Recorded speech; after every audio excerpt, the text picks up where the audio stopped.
dan objek, gerakan dan fenomena langit adalah tanda kebesaran Allah, anggap sebagai astronomi dalam Islam. Hal ini menekankan betapa pentingnya astronomi dalam membantu orang lain dan bagaimana kita melihat tanda kebesaran Allah. Pangan ilmu pengetahuan yang dipanggil astronomi berkaitan di langit seperti bintang, bulan, nebula, planet dan fenomena lain yang berlaku di alam semesta. Secara amnya, astronomi terbahagi kepada dua bahagian besar, iaitu astronomi observational dan astronomi teoritis. Astronomi teoritis tertumpu pada pembangunan model dan teori dalam menjelaskan fenomena alam semesta. Manakala astronomi observational pula menunjukkan pengamatan langsung tentang astronomi. Seperti yang diketahui, bidang astronomi ini akan terus berkembang meningkatkan pemahaman kita tentang pengetahuan astronomi ini. Matahari merupakan bola gas yang sangat besar dan sangat panas. Matahari juga mempunyai unsur-unsur gas tersendiri dan apabila gasnya telah kehabisan, ianya akan menjadi bintang. Hari ini terjadi apabila ada gas yang dikenali sebagai supernova. Apabila awan-awan semakin mampat, maka ianya akan berputar dan menjadi objek stellar yang dikenali sebagai protobintang. Dan kemudian bintang ini terjadi radiasi dan menjadi matahari. Jenis matahari terbahagi kepada 4 jenis, seperti yang kita ketahui yaitu gerhana matahari, seperti gerhana matahari penuh, gerhana matahari sebahagian, gerhana matahari cincin, dan gerhana matahari yang langka yaitu gerhana matahari hibrida. Fungsi matahari seperti yang kita ketahui menurut Al-Quran yaitu matahari sebagai petunjuk waktu solat, seperti yang disebutkan dalam Al-Quran surah Al-Isra ayat 78, di mana ianya menekankan tentang sembahyang apabila tergelincir matahari sehingga pada waktu malam tiba. Selain itu, matahari sebagai pengiraan, yaitu yang disebutkan dalam Al-Quran surah Al-An'am ayat 96, di mana ia menekankan tentang apabila malam tiba, maka ianya masa untuk berehat. Di samping itu, matahari sebagai penunjuk bayang-bayang dalam surah Al-Furqan ayat 45, yaitu mataharilah yang merubah bayang-bayang tersebut.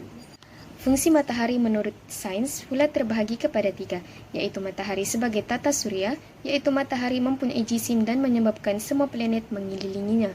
Matahari sebagai sumber tenaga cahaya, yang mana mampu menyejat air laut sehingga berlakunya kitaran hidrologi dan lain-lain. Matahari sebagai panduan pengiraan masa. Matahari bergerak setiap tahun yang mampu membuat pengiraan masa atau membuat kalender dan lain-lain. Perbandingan yang dapat kita lihat di sini yaitu terbahagi kepada 2, yaitu Al-Quran dan sains. Menurut Al-Quran, matahari sebagai penunjuk waktu solat, matahari sebagai pengiraan, dan matahari sebagai penunjuk bayang-bayang. Manakala sains pula, matahari sebagai tata surya, matahari sebagai sumber tenaga cahaya, dan juga matahari sebagai panduan pengiraan masa. Dapat disimpulkan bahawa fungsi matahari menurut Al-Quran yang telah Allah ciptakan untuk hamba-hambanya beribadah dan pengiraan waktu, manakala fungsi matahari menurut sains adalah untuk panduan hidup sehari-harian. Dapat diringkaskan bahawa dalam kajian saintifik ini terdapat persamaan di mana ianya sebagai pengiraan masa. Namun terdapat juga percanggahan bahawa Al-Quran menegaskan matahari sebagai pengiraan waktu berehat hambanya dari melakukan ibadah di siang hari. Menurut Al-Quran, bulan merujuk kepada perhitungan waktu, khususnya dalam konteks penentuan bulan sabit sebagai dasar untuk kalender Islam. Bulan juga dijadikan sebagai tanda waktu dalam konteks ibadah haji. Menurut perspektif sains, bulan merujuk kepada satu atau lebih jisim yang beredar mengelilingi sebuah planet yang bersaiz lebih besar daripadanya. Dan jisim-jisim ini pula bergerak mengendari bintang. Bulan yang beredar mengelilingi bumi ialah sebuah satelit semula jadi dan kelima terbesar dalam sistem surya. Terdapat 3 fungsi bulan menurut perspektif Al-Quran yang akan dijelaskan. Yang pertama, bulan sebagai penunjuk waktu. Buktinya dapat dilihat dalam surah Al-An'am ayat 96.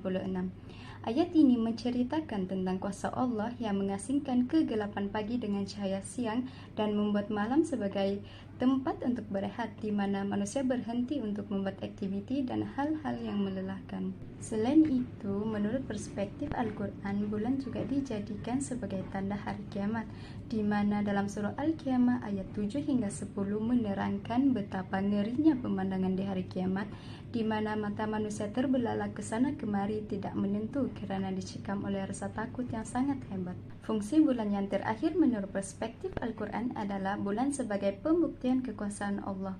Buktinya dapat dilihat dalam surah Nuh ayat 15 hingga 16, di mana ayat ini menceritakan tentang tanda kebesaran Allah yang telah menciptakan bulan dan matahari.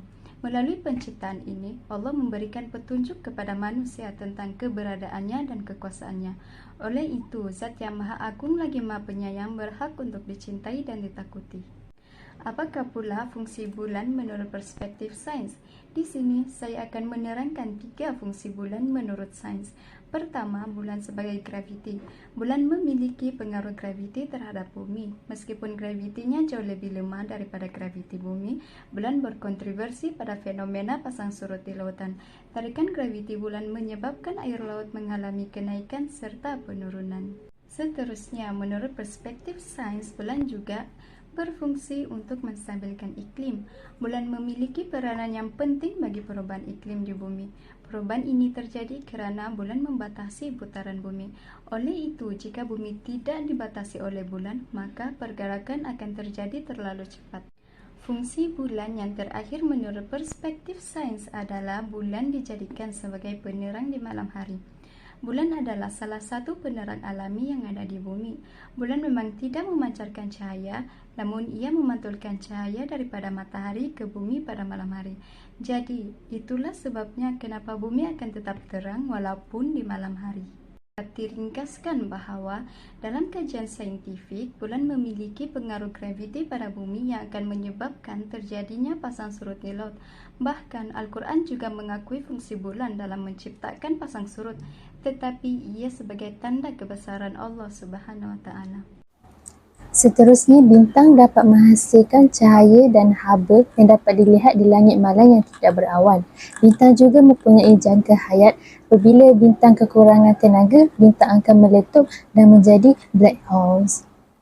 Terdapat 3 jenis bintang yang paling terang. Yang pertama, bintang Betelgeuse, kedua bintang Antares, yang ketiga bintang Regent. Dan bintang yang paling terang sekali ialah bintang Betelgeuse dan berukuran 1000 kali lebih besar daripada matahari. Seterusnya, fungsi bintang dalam Al-Quran. Yang pertama, sebagai petunjuk arah.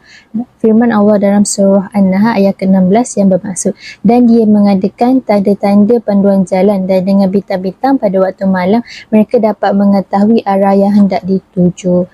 Daripada takwil ayat ini, pendapat Ibn Abbas lah yang paling tepat, yang menakwilkan tanda-tanda jalan yang digunakan sebagai petunjuk jalan pada waktu siang, manakala bintang dijadikan petunjuk jalan pada waktu malam. Seterusnya, bintang sebagai penentu arah kiblat. Firman Allah dalam surah Al-Baqarah ayat 149 ditakwilkan oleh Abu Ja'far yang mengatakan mahala wajah ke Masjidil Haram adalah menghadap ke arah kiblat kerana ia merupakan syarat sah solat. Contohnya, buruj Orion dapat menentukan arah kiblat dengan melihat 3 bintang, iaitu bintang Muntakah, Nilam, An-Nita. Fungsi bintang dalam sains. Yang pertama, ramalan dan zodiak. Contohnya, siapa yang 18 September dianggap berzodiak Libra dan dianggap seorang yang adil. Yang kedua, bintang menyebabkan kebanjiran. Contohnya, bintang Syiro yang muncul pada kebanjiran sungai Nil. Yang ketiga, bintang sebagai petunjuk arah. Contohnya, buruj Orion sebagai petunjuk arah utara, buruj Paris sebagai petunjuk arah selatan. Kesimpulannya, di sini dalam kajian saintifik sains terdapat persamaan dari segi bintang menjadi petunjuk arah dan panduan kepada manusia. Tetapi terdapat penjanggahan yang mana Al-Quran tidak menyebut tentang ramalan bintang terhadap kehidupan manusia. Ini menunjukkan bahawa astronomi merupakan cantuman beberapa objek di angkasa seperti matahari, bulan dan bintang. Secara amnya, matahari merupakan pusat dalam sistem suria di mana matahari mengeluarkan cahaya dan haba kepada bumi dan planet-planet yang beredar mengelilinginya. Selain itu, bulan pula merupakan pengganti kepada matahari pada waktu malam. Bulan tidak mengeluarkan cahaya, akan tetapi bulan memantulkan cahaya matahari ke permukaan bumi. Seterusnya, bintang ialah beribu-ribu cahaya yang kelihatan di langit pada waktu malam yang berbentuk coraknya tersendiri atau dengan kata lain membentuk buruj. Setelah membuat kajian yang teliti tentang astronomi menurut Al-Quran dan sains, kami telah mendapati bahawa matahari, bulan dan bintang mempunyai fungsi-fungsi yang tersendiri dan penting di dalam aspek Al-Quran dan sains beserta bukti yang kukuh mengenainya. Secara keseluruhan, kajian ini telah memenuhi ketiga-tiga objektif kajian.